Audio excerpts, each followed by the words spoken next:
আসসালামু আলাইকুম। গাছ আমি কিন্তু কিনি প্লাস কালেকশনও করি। এতে লজ্জার কিছু নেই। যদি একটা ডাল থেকে গাছ হয়ে যায় তো শুধু এত বড় একটা গাছ কেন কিনবেন? অনেকের সাথে গাছ বিনিময় হয়। আমাকে দেয়, আমি দেই। এভাবে করেই কিন্তু বাগান করা হয়।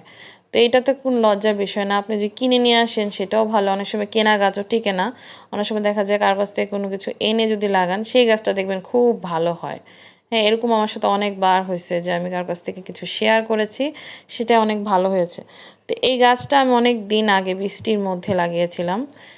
বাগান বিলাসের ডাল একটা রিলেটিভের বাসা থেকে নিয়ে এসেছিলাম, যে ডাল লাগাবো। তো ৩টা ডালের মধ্যে একটি ডাল সেট হয়েছিল। তো দেখেন পাতা কিন্তু নাই গাছে এখন, যেহেতু এই সিজনে পাতা সব ঝরে যাবে।